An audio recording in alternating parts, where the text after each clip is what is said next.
The first thing Celine noticed when she opened her eyes was the unfamiliar ceiling. Cold. Gray metal panels stretched above her, their edges meeting in perfect geometric patterns.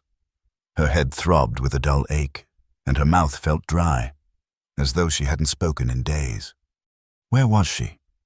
More importantly, who was she? Celine. The name floated to the surface of her consciousness like a fragment of driftwood in a vast, empty ocean. That was her name. Beyond that, nothing. No memories. No sense of purpose or identity. Just a void where her past should have been. She sat up slowly, her muscles protesting with each movement. The room around her was sparse and clinical, with smooth white walls and minimal furnishings. A single window revealed a view of a sprawling cityscape, all gleaming spires and elevated walkways, bathed in the pale blue light of dawn. The city appeared eerily silent and empty, as though abandoned. Celine swung her legs over the edge of the bed and stood, steadying herself against a nearby table. On it lay a small metallic device, shaped like a wristwatch. She picked it up, turning it over in her hands. A soft blue light pulsed at its center, but she had no idea what it was or how to use it. Acting on instinct, she slipped it onto her wrist. The door to her room slid open with a soft hiss, revealing a long corridor beyond. Celine stepped out cautiously, her bare feet silent on the cool floor. The corridor stretched in both directions, dotted with identical doors, all closed. The silence was oppressive, broken only by the faint hum of machinery somewhere in the distance. As she walked, fragments of information surfaced in her mind, not personal memories, but facts about the world. Humanity had originated on a distant planet called Orionis, chosen by the universe as its most perfect creation. They had traveled across galaxies to settle on this world, bringing with them advanced technology and wisdom. It was common knowledge, taught to every child from birth. Yet something about it felt wrong, like a story told so many times that the truth had been worn away, replaced with something more palatable. The corridor led to a vast atrium, its ceiling a dome of transparent material that revealed a sky dotted with unfamiliar constellations. Celine gazed up at them, wondering if one of those distant pinpricks of light was Orionis, humanity's supposed birthplace. "You're awake," the voice startled her. A man stood at the far end of the atrium, watching her. He was tall and lean, with dark skin and eyes that seemed to hold a universe of knowledge. He approached slowly, as though afraid she might bolt like a frightened animal. "Who are you?" Celine asked, her voice hoarse from disuse. "My name is Ravi," he replied. "We were friends, once, before they took your memories." "Who took my memories? Why?" Ravi's expression darkened. "The authority. They control everything in this city. Information, technology, even memories. They decide what people should know and what they should forget." He gestured at the device on her wrist. "That's a memory anchor. It might help you recover what they stole from you." Selina looked down at the device, its blue light pulsing steadily against her skin. "How does it work?" "I don't know exactly," Ravi admitted. "It was designed by rebels who oppose the authorities' memory wipes. But it's dangerous. If they find out you have it, they'll come for you." "Why would they care about my memories?" Ravi's gaze was steady, his voice low. "Because you knew things. Celine. Things about our true origins. Things they don't want anyone to remember." A chill ran down Celine's spine. "What things?" "I can't tell you. It has to come from within, or it won't take root. The memory anchor can help, but it's a slow process." He looked around nervously. "We can't stay here. This place isn't safe." Celine hesitated. She knew nothing about this man except his name. Yet something in her trusted him implicitly, as though some part of her remembered him even if her conscious mind did not. "Where will we go?" There's a place in the old city where people like us gather. People who question the authorities' version of reality. He held out his hand. Come with me. Celine took his hand, and together they left the atrium, stepping out into a world she no longer recognized, but was somehow bound to change. The city was a marvel of technology and design, with buildings that seemed to defy gravity and vehicles that glided silently through the air. Yet it was strangely empty, as though the population had dwindled to a fraction of what it once was. Where is everyone? Celine asked as they walked through deserted streets. Most people live in the upper city now, Ravi explained, pointing to the gleaming towers that rose above them. The authority keeps them there, comfortable and complacent. They're fed a steady diet of entertainment and propaganda, never questioning the world around them. And down here, dissidents, questioners, those who've slipped through the cracks of the authorities' control.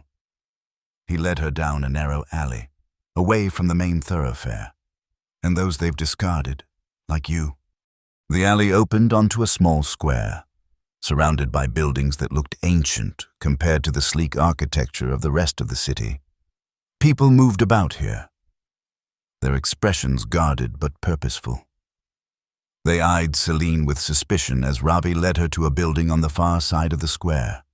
Inside, the space was warm and cluttered, filled with objects that seemed out of place in this high-tech world. Books made of actual paper, mechanical devices with visible moving parts, artwork depicting landscapes Celine didn't recognize.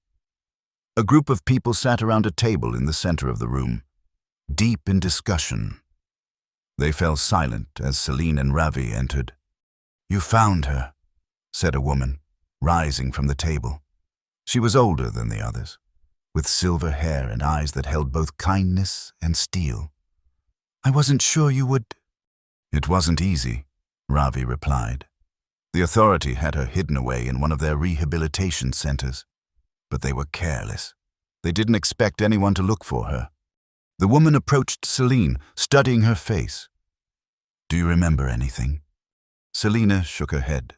"Only my name." "That's a start," the woman smiled. "I'm Mira. I lead this little group of truth seekers." "What truth?" Celine asked. "The truth about where we really come from," Mira replied. "The story of Orionis is a lie, crafted by the authority to control us. Our true origins are much more complicated." Celine felt a surge of dizziness, and images flashed through her mind. A laboratory, people in protective suits, screens displaying data she couldn't comprehend. Then it was gone, leaving behind only a sense of unease. "I saw something," she whispered. "A memory. I think—" Ravi and Mira exchanged glances. "The memory anchor is working," Ravi said. "Faster than I expected." "Is that good?" "It's dangerous," Mira said. "The faster your memories return, the more likely the authority is to detect it. Their systems monitor unusual neural activity. If they detect the pattern of memory recovery, they'll come for you. Then why take the risk? Why not just tell me what you know?" "Because knowing isn't enough," Ravi said. "You need to remember. Your memories contain details we don't have, connections we can't make. You are part of it. Celine, part of the project that discovered the truth." Another flash of memory. A vast underground facility, rows of computer terminals, a sense of urgency and discovery. And fear. Overwhelming fear. "What project?" she asked, her voice barely above a whisper. "Genesis," Mira replied. "A scientific endeavor to trace humanity's true evolutionary path. You were one of the lead researchers. You found something that contradicted everything the authority had been telling us for generations. And they wiped your memory to keep it hidden." Selina's head was spinning. She was a researcher, a scientist who had discovered some forbidden truth. It seemed impossible, yet the fragments of memory surfacing in her mind suggested it might be true. "I need to sit down," she said. Ravi guided her to a chair. "Take it slow," The memories will come back in pieces. Don't try to force it. How long will it take? Days, maybe weeks, Mira said. The memory anchor accelerates the process, but it's not instantaneous. The human brain isn't designed to recover from the kind of deep wipe they performed on you. Celine touched the device on her wrist. And this will help. It creates a stable point in your neural network, a foundation for your memories to rebuild around. Ravi explained. It's experimental technology, developed by scientists who defected from the authority. Like me? You weren't a defector, Mira said. You were a true believer, working within the system, until you found something that changed everything. Celine closed her eyes, trying to make sense of the fragments swirling in her mind. I need time to process this. Of course, Mira said. Ravi will show you where you can rest, but be careful with the memory anchor. Use it sparingly. Each activation makes you more visible to the authorities' systems. Ravi led Celine to a small room at the back of the building. It was simple but comfortable, with a bed, a chair, and a small window that looked out onto a narrow courtyard. I'll be nearby if you need anything, he said, lingering in the doorway. Try to rest. Your mind needs time to heal. Alone in the room. Celine examined the memory anchor more closely. It was a sleek device, its surface unmarked by buttons or displays. How was she supposed to use it? As if in response to her thoughts. The blue light at its center pulsed more rapidly, and she felt a tingling sensation spreading up her arm. Images flooded her mind. A laboratory, screens filled with data, colleagues whose faces she could almost but not quite recognize, and something else, something buried deeper, a discovery, a revelation that had filled her with both wonder and horror. The memory. Anchor's light stabilized, and the images faded. Celine lay back on the bed, exhausted but with a newfound sense of purpose. Somewhere in her fractured mind lay a truth powerful enough to threaten the authorities' control. She would recover it, no matter the cost. Days passed in a blur of memory fragments and new information. Celine learned that the city was called Nexus, one of the last great urban centers on a planet that had once been teeming with life. The authority had consolidated the population in these urban hubs, abandoning the rest of the world to rewilding projects and autonomous mining operations. The official history taught that humanity had arrived on this planet from Orionis 5 centuries ago, bringing with them advanced technology but choosing to limit its use to maintain harmony with their new home. They had evolved on Orionis over millions of years, achieving a perfect balance of intelligence, compassion, and adaptability that made them the universe's most perfect creation. But Mira and her group believed this was a lie. They had pieced together evidence suggesting that humanity had evolved right here, on this planet, through the same messy, chaotic process of natural selection as every other species. There was nothing special or chosen about them. They were simply the product of time, chance, and the relentless pressure of survival. With each activation of the memory anchor, more of Celine's past came into focus. She had been a geneticist, part of a team studying ancient human remains found in an area that the authority had declared off-limits. Their findings had suggested a continuous evolutionary lineage stretching back millions of years, directly contradicting the Orionis narrative. But there was something else, something she couldn't quite grasp, a discovery even more significant, more threatening to the authorities' carefully constructed reality. On the 7th day, as Celine was helping Mira organize their limited medical supplies, a young man burst into the building, his face flushed with panic. "Authority drones," he gasped. "They're scanning the sector, looking for something, or someone." Mira's expression hardened. "How many?" "At least a dozen. Standard search pattern." "They've detected the memory anchor," Ravi said, his gaze finding Celine across the room. "We need to move." "Where?" Celine asked. "The old subway tunnels," Mira decided. They run deep, beneath the authorities' usual surveillance grid. They moved quickly, gathering only essential supplies.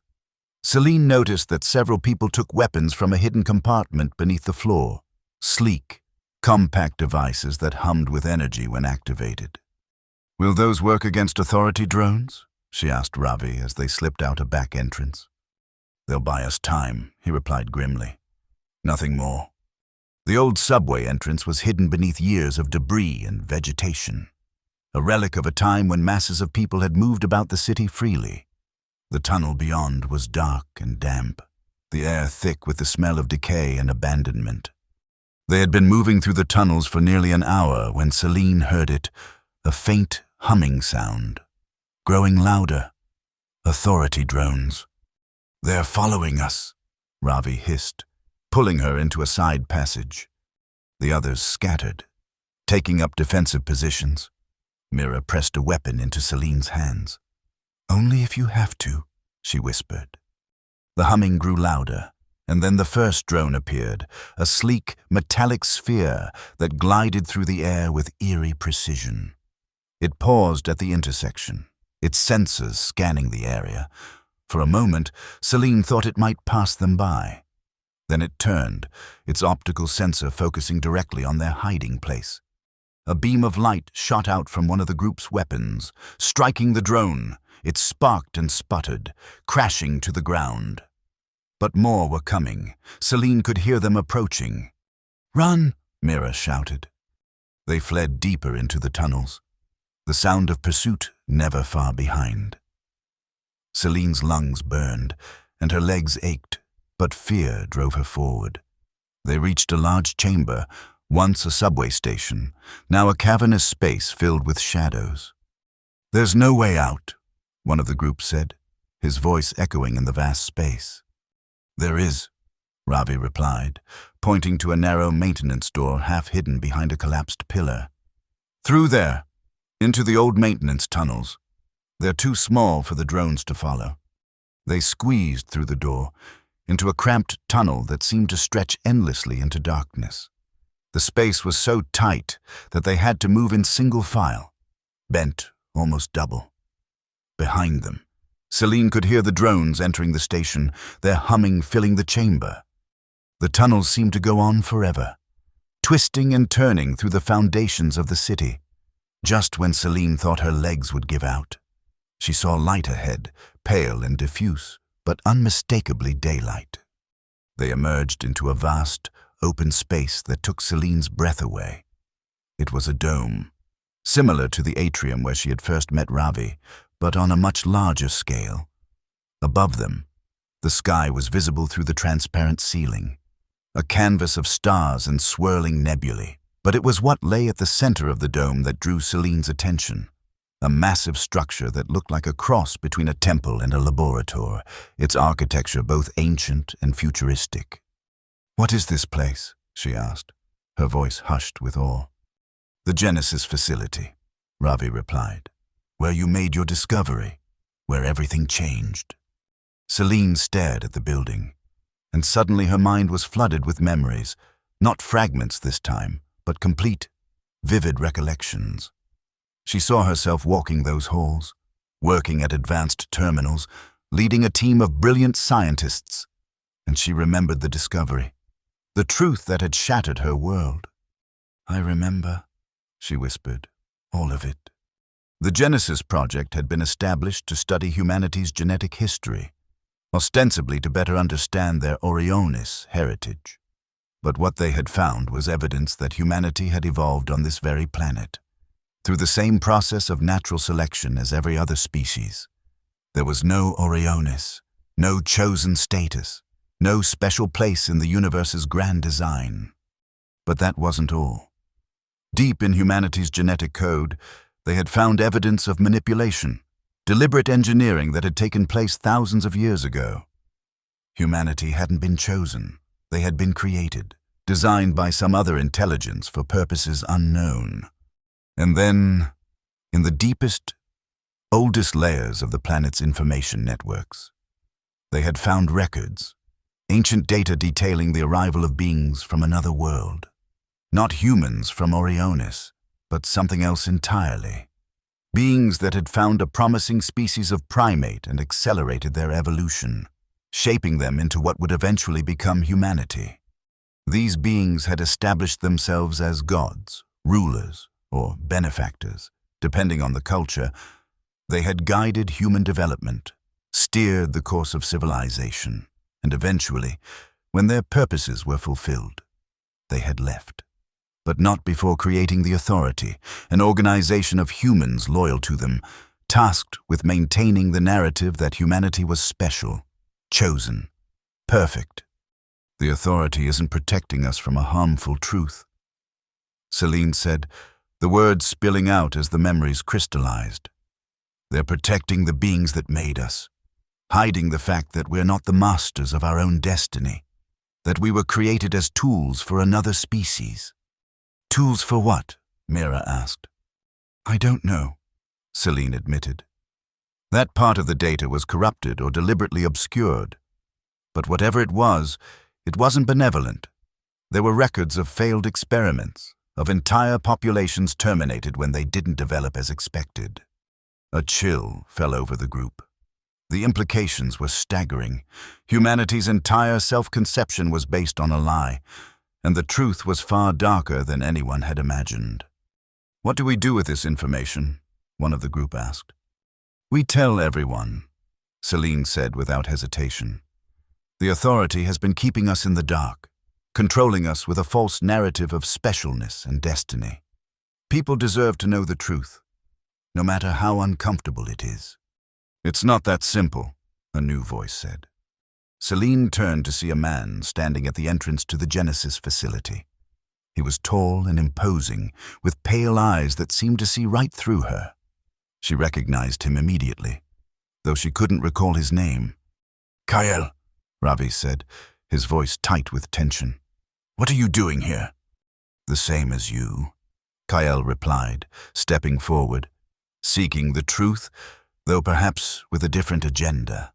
Celine felt a surge of conflicting emotions, trust, suspicion, familiarity. You were part of my team, she said, the memory surfacing. At Genesis, I was. Kyle acknowledged.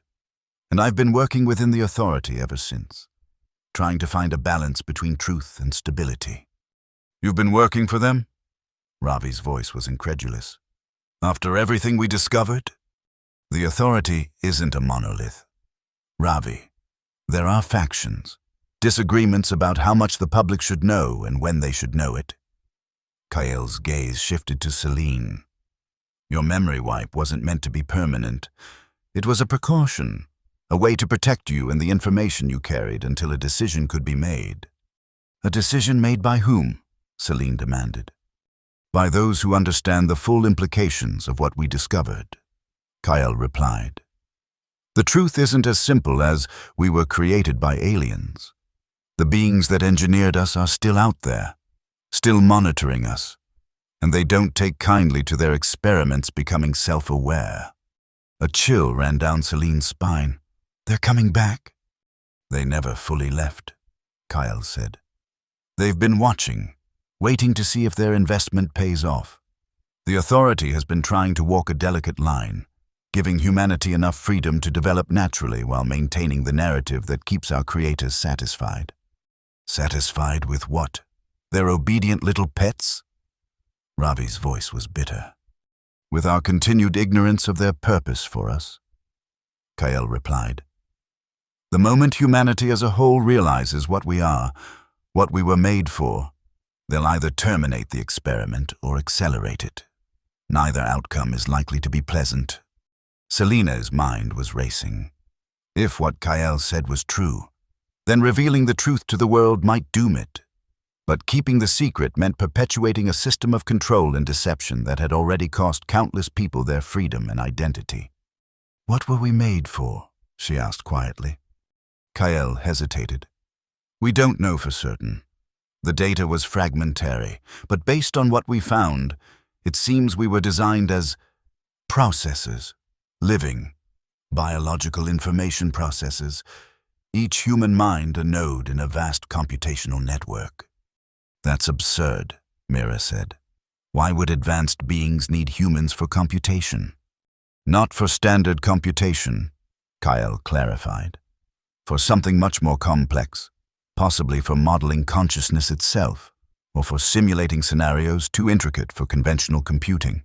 The human brain is remarkably efficient at certain types of processing that even the most advanced artificial systems struggle with. The implications were staggering. Humanity wasn't just a tool. They were components in some vast, incomprehensible machine. Their thoughts and experiences data points in an experiment running for thousands of years. So the authority keeps us in the dark, feeding us lies about our special place in the universe. All to keep our creators happy? Celine's voice was tight with anger. To keep humanity alive, Kyle corrected. The authorities' methods are questionable. Yes, but their goal is survival. If our creators decide we've outgrown our usefulness or developed in unexpected directions, they could wipe us out without a second thought. A heavy silence fell over the group. The truth they had sought was far darker and more complex than any of them had imagined. There has to be another way, Celine said finally. Some middle ground between complete ignorance and self-destruction. That's what I've been trying to find. Kyle replied. A way to gradually introduce the truth, to prepare humanity for eventual full disclosure without triggering our Creator's defensive protocols. And how long will that take? Ravi demanded. Generations? Centuries? Meanwhile, the authority continues to control every aspect of our lives, wiping memories and suppressing dissent. It's not ideal, Kyle admitted, but it's the safest path forward. Celine looked around at the Genesis facility, at the place where she had once worked to uncover humanity's true origins.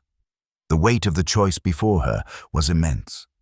Reveal the truth and potentially doom humanity, or participate in the lie and perpetuate a system of control and deception. But there was a third option, one that began to form in her mind as she processed her recovered memories and the new information Kyle had provided. What if we could communicate with them, she suggested, our creators? What if we could negotiate? Explain that we've evolved beyond their original design, that we deserve autonomy. Kyle's expression was skeptical.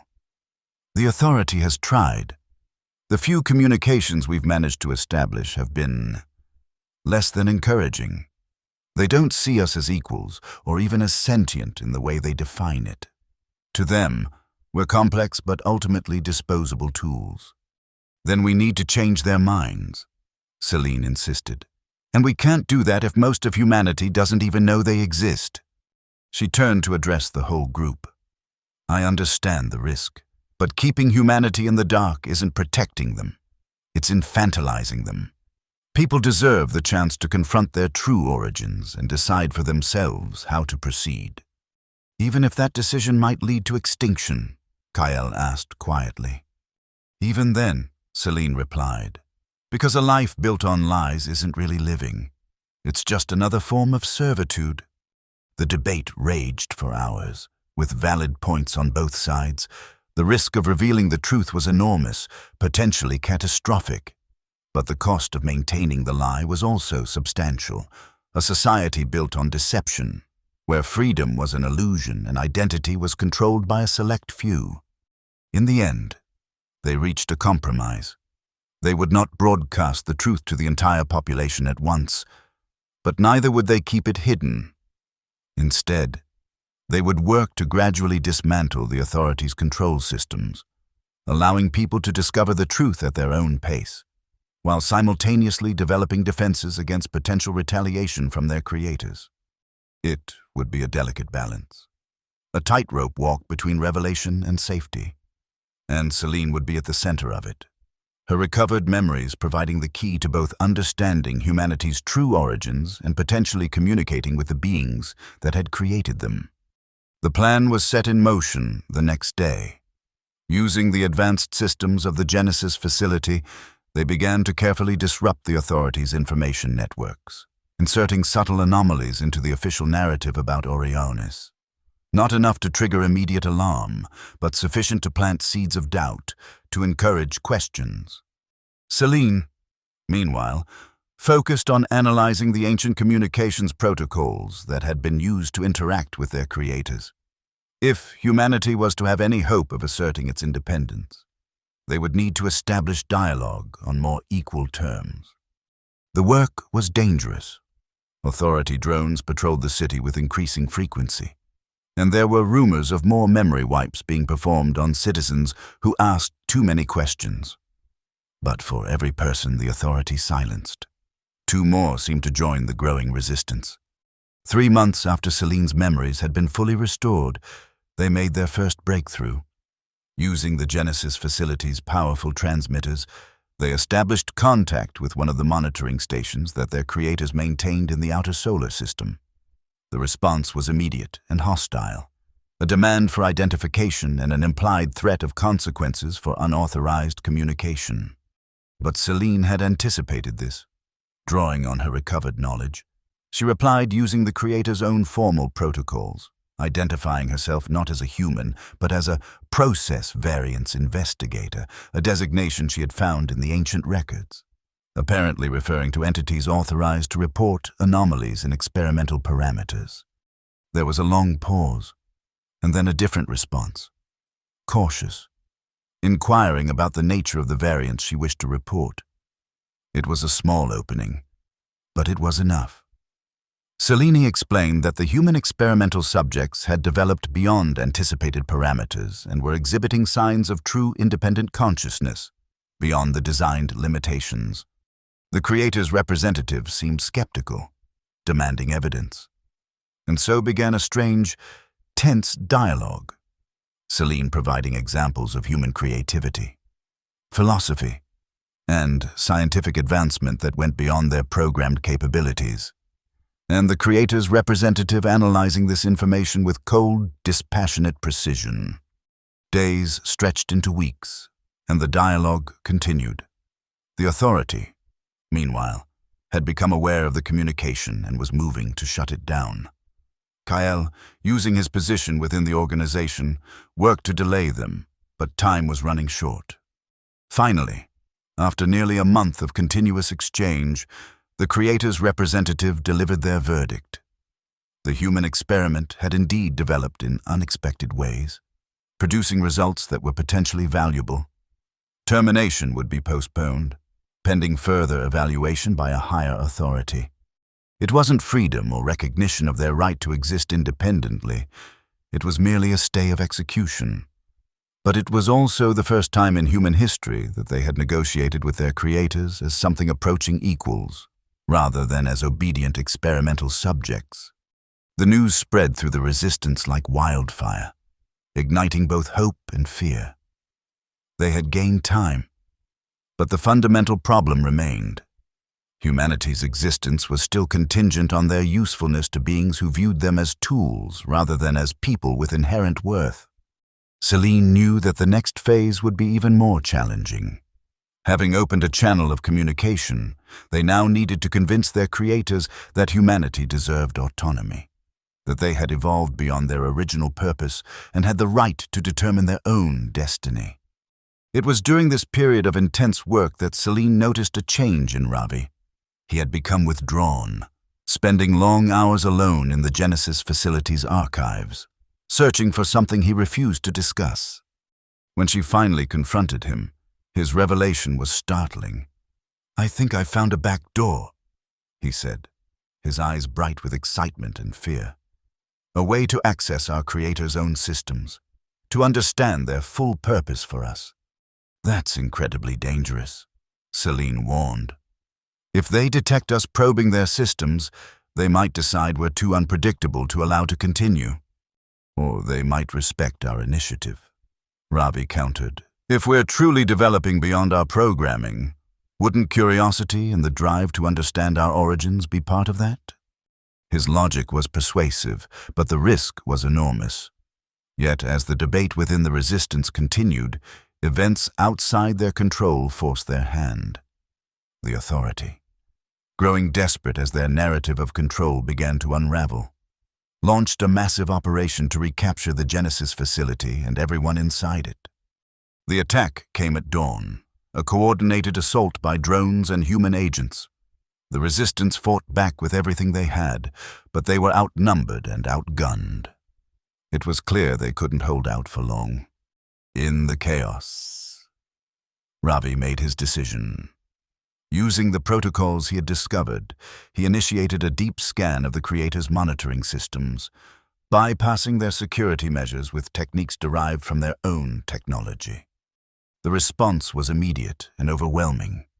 Alarms blared throughout the facility, and the attack outside suddenly ceased, as though the authority had received new orders. On the main communication screen, a message appeared, not in human language, but in the symbolic code used by their creators. Celine translated it with growing horror. Experiment parameters violated. Termination protocol initiated. They had pushed too far, too fast. In their desperation to understand their creators and assert their independence, they had triggered the very response they had been trying to avoid. But then, something unexpected happened. As the termination countdown began, data started flooding into the Genesis facility's systems, vast amounts of information about the creators, their civilization, their purpose for humanity. It was as though all their records were being dumped into human hands before the end. And within that flood of data, Celine found something that changed everything. Evidence that the creators themselves were not the original intelligence they claimed to be. They too had been designed, created by some even more ancient civilization for purposes now lost to time. They were not gods, but merely earlier models in the same ongoing experiment of artificial life. Working frantically, Celine compiled this information and transmitted it back to the creator's representative, along with a simple message: "We are you, millennia ago. You are us, millennia hence. Will you destroy your own ancestors?" The termination countdown paused. Then, after what seemed like an eternity, it reset. A new message appeared. Experiment parameters recalibrated. Observation will continue. Interference will be minimized. It wasn't freedom. Not completely. They were still being watched. Still part of some vast, incomprehensible experiment. But the immediate threat of extinction had passed, and the authorities' control over humanity's narrative had been irrevocably broken. In the months that followed, the truth spread across Nexus and beyond. Humanity's origins as an engineered species, their purpose as nodes in a vast computational network, and the revelation that their creators were themselves created beings, part of a chain of artificial intelligence stretching back into the distant past. The revelation was shattering for many, destroying their sense of special purpose and chosen status. Some clung desperately to the old narrative of Orionis, unable to accept that they were experimental subjects rather than the universe's perfect creation. Others embraced the new knowledge, finding meaning in the connection to a lineage of intelligent life that extended far beyond human history.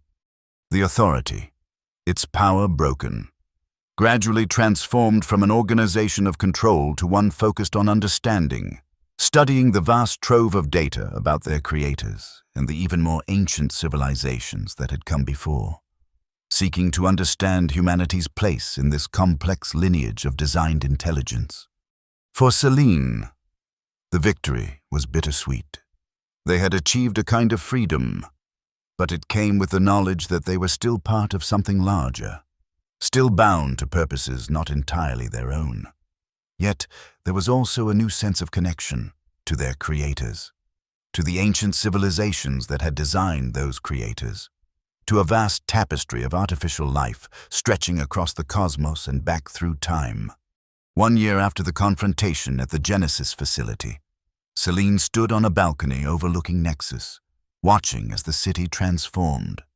The rigid control of the authority had given way to a new kind of society, one built around knowledge and choice rather than deception and manipulation. People moved freely between the upper and lower city, and the old divisions were beginning to heal.